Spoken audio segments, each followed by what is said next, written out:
با عرض سلام خدمت دوستان عزیزم. من مهری هستم. به مدت 3 سال در کشور آلمان در رشته آنوentwicklung آیتی وایتابیلدونگ انجام دادن و برای دوستانی که تازه شروع کردن برای ادامه تحصیل و یا برای کسی دارن برنامه شروع کنن، این کلاس ها از مبتدی تا پیشرفته ادامه خواهد داشت.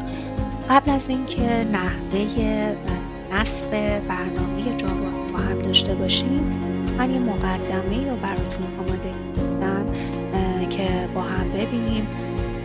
در واقع تاریخچه جاوا هستش که در سال 1991 توسط جیمز گاسلینگ و تیمش آغاز میشه و پس از خریدش در واقع توسط اوراکل در سال 2010 مالکیت جاوا به این شرکت منتقل میشه. ویژگی‌های اصلی زبان برنامه جاوا مهمترین شیگرا بودنش، امنیت، مستقل از پلتفرم و مدیریت حافظه هستش. ساختار و نحوه جاوا کلا جاوا برنامه‌ای هستش که از یک برنامه اصلی تشکیل شده که ما بهش میل میگیم و از کلاس ها، متدها و متغیرها. کارگاه ساختار داده ها و کلاس ها در جاوا بسیار قدرتمند و منظم هستش. محیط های اجرایی جاوا و ماشین های مجازی که در واقع ویرتوال ماشین هم بهش گفته میشه، یک مزیت بسیار بالایی برای این برنامه رقم زده. کاربردهایی که جاوا داره در دنیای امروزی برای اپلیکیشن های موبایل، برنامه سمت سرور، برنامه‌های تحت وب و برنامه‌های سازمانی هستش.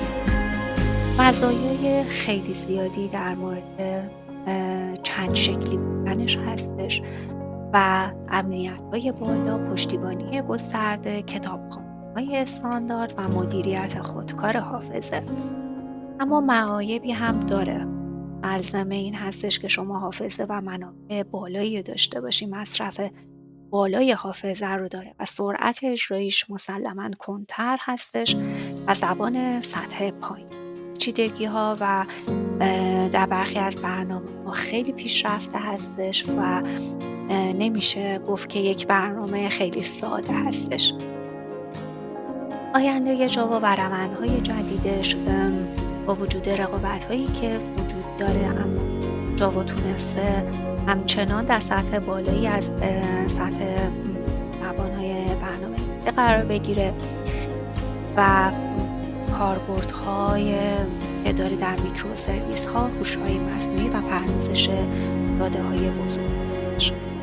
اینجا بنویس پیجی دانلود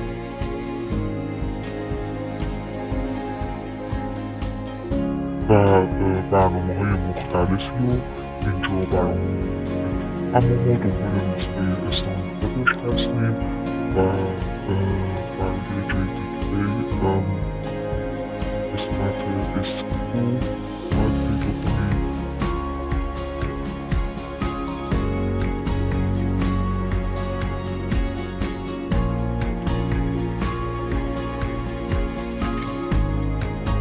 جاوا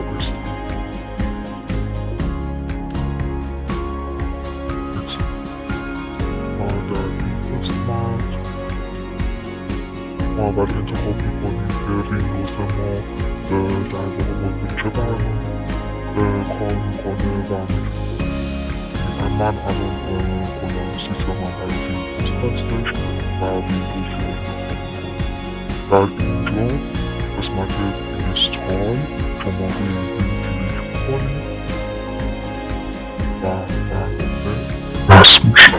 اوکی، برای نصب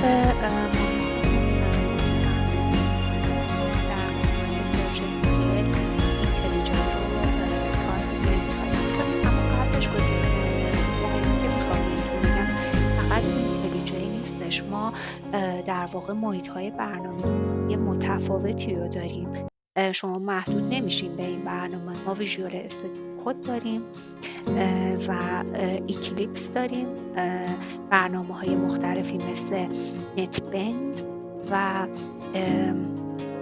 اینتلیجی رو داریم که ما برای شروع از اینتلیجی استفاده میکنیم. شما میتونید در این قسمت اینتلیجی دانلود رو تایپ کنید.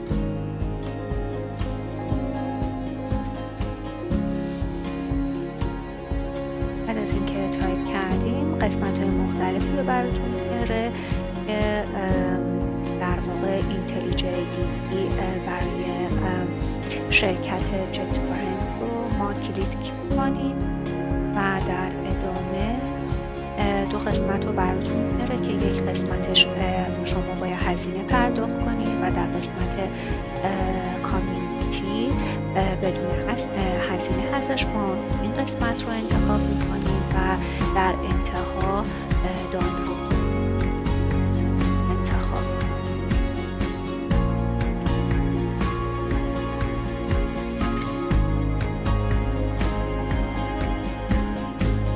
یه مقدار زمان بر هستش که این برنامه نصب بشه، ولی با نصب این برنامه ما محیطی رو برای انجام و نوشتن برنامه داریم. در درس بعدی و لکسیون بعدی ما شروع می‌کنیم به برنامه‌های ساده برای شروع نوشتن. بعد از اینکه دانلود شد،